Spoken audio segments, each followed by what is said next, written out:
Welcome back to the episode of Adaptation Studies. Well, a journey through adaptations, but it's really just studying adaptations. Today we got a unique topic. We're going to study Godzilla through the years. Technically, every Godzilla movie is an adaptation of the original Godzilla 1954 and the previous incarnation as well. So that's what we'll be discussing as an adaptation this time. And let's get started. Gotta start with the OG 1954 Godzilla. We're gonna take a look at this clip of him rampaging in Tokyo. We will not be playing. Okay. So in terms of what the original 1954 Godzilla established as sort of the canon for what Godzilla would be forever in every other adaptation, really that's just Godzilla is a lumbering creature that is at least above small building level. He is usually reptilian or amphibian like, and he has an atomic breath. Those are the key figures of the Godzilla mythos, the canon that needs to be portrayed throughout every version in some shape or form is those traits that I listed off, because beyond that, really, the origins of Godzilla or Gojira can be manipulated into any which way depending on the creator who is adapting it. So just some of the sort of ideas or themes of Godzilla 1954. A mutated deep sea creature that's born from radiation from the nuclear bombs and is the embodiment of nuclear destruction, from nuclear weapons. That's a big factor of this Godzilla. It's a reaction of the Japanese people to the nuclear bomb droppings on Hiroshima and Nagasaki that happened not too far from when this movie was made in the past. So that wound is still was very fresh at the time, and this was a commentary or reaction to that in an artistic form. And you can see it throughout the destruction that Godzilla causes throughout the movie. He is very much a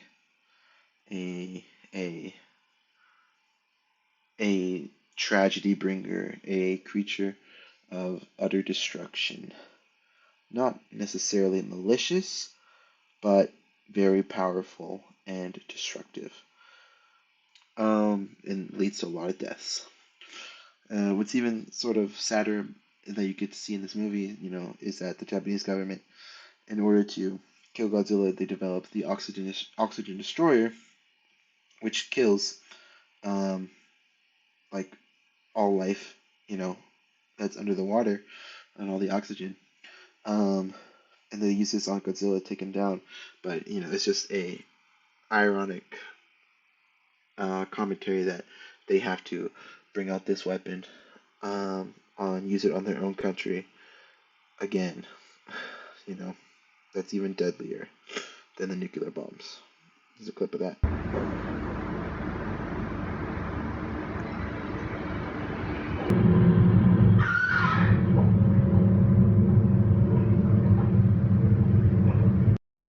So now that you guys got to see sort of the origins of Godzilla and the stuff that I established as his canon and the themes of this specific movie, let's see how people took the character of Godzilla, later directors, and changed that and changed his whole meaning of his character and what they kept the same. And moving on, we got the next. Oh, sorry. First, let me go with some small visual effects because I thought this would be a fun slide. They used miniatures in the Godzilla, so small like cities built into like little tiny towns, like that would be appear small to compared to like a human size. They used a man in a suit, you can see right here, and they used practical explosions. Just everything was real back then in 1954, which we'll see stark judgments in our next one, Godzilla 2024. Let's roll this clip.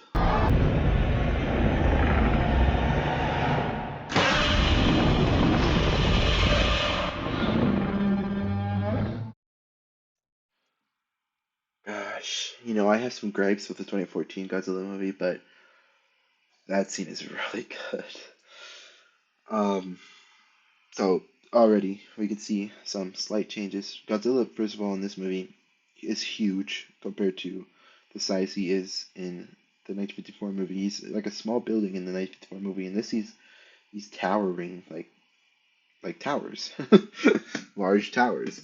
Um, and he's huge, and of course he's a lot more, in my opinion, he looks a lot more reptilian, which I'm pretty sure has been sort of said, canonized, but I couldn't find the exact quote of that. But he's very much more reptilian in design. However, those are the core elements. Is that he's still big in this. But what's really different about this Godzilla is so we get to what he is. Is of his origin stories, because all these Godzilla examples I have are origin stories of their own Godzilla universes. So Godzilla 2014 is a force of nature who's a primordial being that seeks to balance the world's ecosystem. He is the alpha, and he's awakened only because of another creature roaming, another monster roaring and roaming the earth, and so that's why he comes out from deep under the sea, or deep underground, because that's where his home is. In this story, Godzilla doesn't exist because of radiation or bombing, but because he's just a force of nature. He's always been there since before the Ice Age, since probably before humans, since kaiju or large monsters ruled the earth. He's just the balance. He's Mother Nature. He's Mother Nature incarnate, and that's strikingly different from 1954's Godzilla, who is that nuclear bomb reaction incarnate. Instead, here, this is an American film, and Godzilla is completely different because we don't have that same experience, and we couldn't do a proper take on that. I believe that's why it's so different. In this movie, by the way, he is brutal, but he's intelligent, and he's neutral towards humans, not necessarily attacking them, but he's not necessarily a good guy either. He doesn't look collateral damage.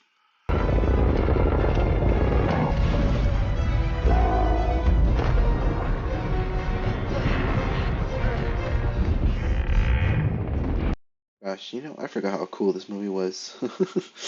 But yeah, that's his atomic breath. That carried over, of course, from the original movie because he always has to have that.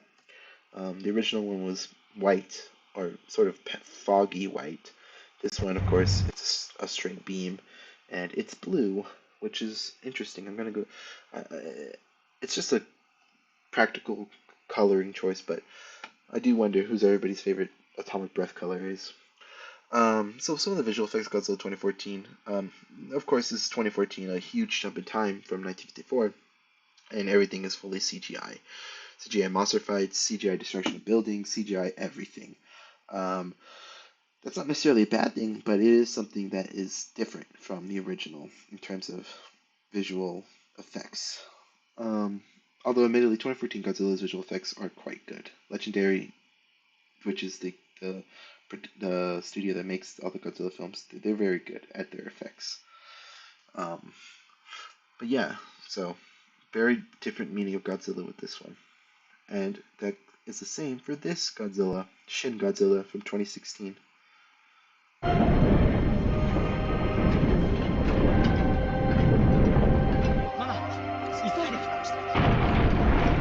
Amazing. We're going to get more of that in the next clip I have. But Godzilla's soundtracks are always great. Even the original, which The original clip I played from the first slide, where you got to hear a little bit of that main Godzilla theme. Oh, a fantastic. Um, but let's get into what makes this a different Godzilla compared to. Oh, uh, ignore up here. I typed -1. I meant to type Shin Godzilla.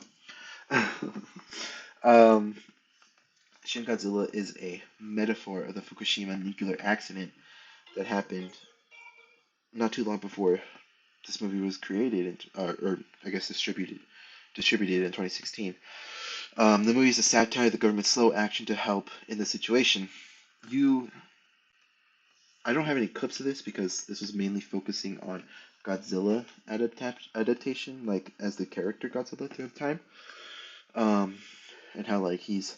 But you can see here that Japanese Godzilla is used a lot of times as a commentary on Japanese politics, and American Godzilla, you can get some of that in there definitely, but not in 2014 American Godzilla.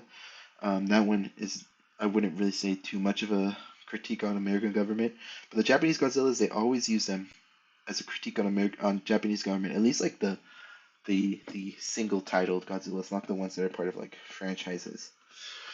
Um, but yeah, of course, Fukushima nuclear incident, tragic. But of course, Godzilla goes back to his roots now, of representing a tragedy of sorts. Usually, unfortunately, it's nuclear. Um, and of course, critiquing the government, and in this case, it's slow action. If you watch the movie, it's a political um, movie, like a political drama movie, while also being a Godzilla movie. It's very, very interesting. I highly recommend it.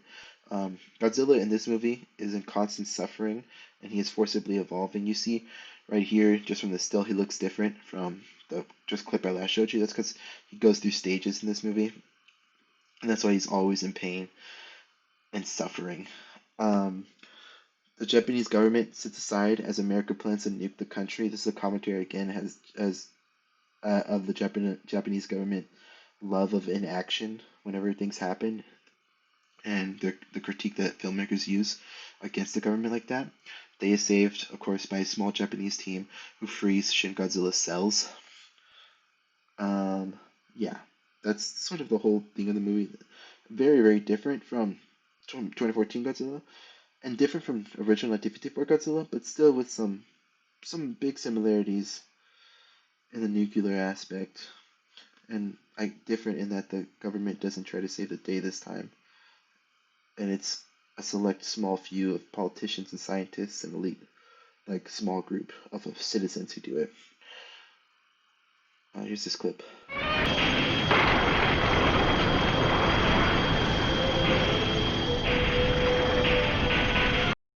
God, again, watch this movie. Soundtrack so good. That orchestral like uh, opera singing, just oh, it really is a tragic character. This version of Godzilla compared to his brethren. His previous interpretations. He is not necessarily malicious, of course, but he's acting out, lashing out in pain. Um, and these people keep hurting him, so he fights back. Anyways, visual effects of Shin Godzilla. Godzilla is full CGI in the movie, like 2014, but the buildings, some of them use miniatures, and some of them use CGI. Admittedly, more CGI, but there are miniatures, which is always lovely to see.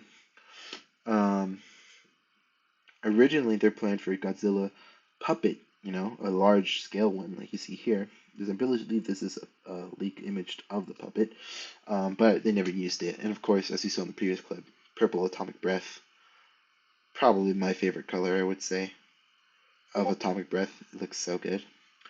But yeah, that's Shin Godzilla. And we get to the next Japanese Godzilla that came out, which also seems pretty similar to Shin. -1 Godzilla. Here.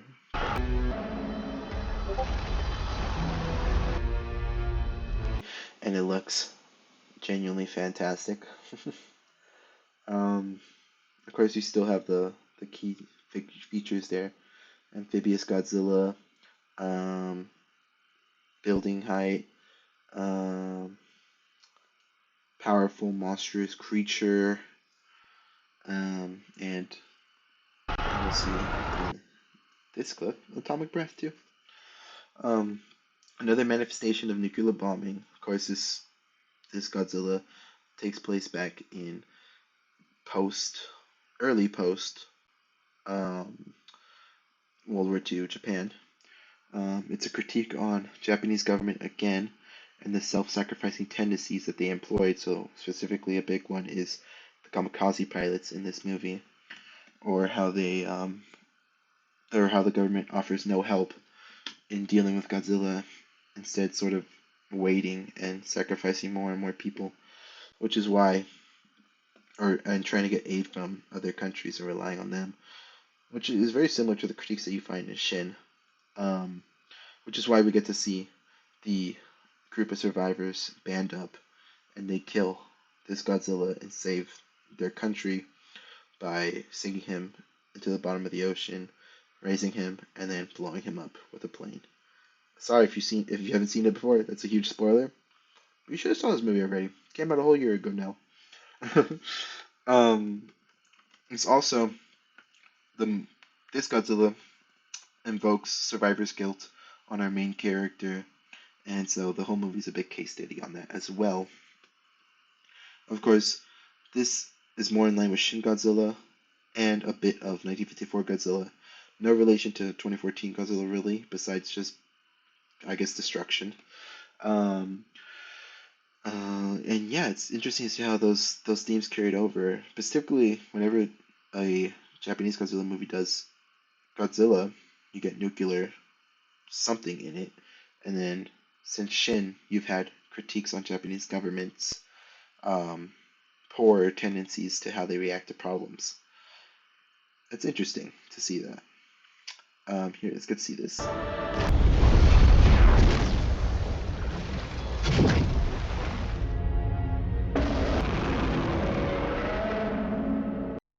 like to point out that his atomic breath literally looks like a nuke. Like you couldn't get more spot on the commentary. It's very sad though. You should watch this one too. Very sad what happens to this main character. Anyways, we get full visual effects of Godzilla -1. We get full CGI again. But the CGI is so good that it won an Oscar for Best Visual Effects at the Oscars last year. Blue Atomic Breath again, like 2014 Godzilla. Which one do you guys like more? 2014 Atomic Breath or -1 Atomic Breath? I say -1. And then of course they had insane water CGI. Like it looked so realistic, Godzilla coming through the water. Apparently this was all CGI of him in the water over here. And that's crazy. And look how good he looks right here. You can just tell CGI is on point. No wonder they won an award. And yeah, that's the end of this presentation. So some like wrapped up thoughts. There is a lot of crossover between Japanese Godzillas, and their adaptations as the years went on. Of course, visual effects always got better and better with each passing year, but the key sort of mythos of Godzilla stayed same in his shape, form, and destruction tendencies, and how he destroys with his some atomic breath. It's interesting to see why that carried over, and it's interesting to see that Godzilla has always, and probably will always be, a vehicle to critique Japanese government. Yeah, it will always be a vehicle to critique the government because that's how he started out as a critique of Japanese government and also a somber mementos of nuclear destruction, and they'll always be entwined with his character. Thanks for watching this. Let me know if you liked it. And if you didn't, don't let me know. I don't want to know.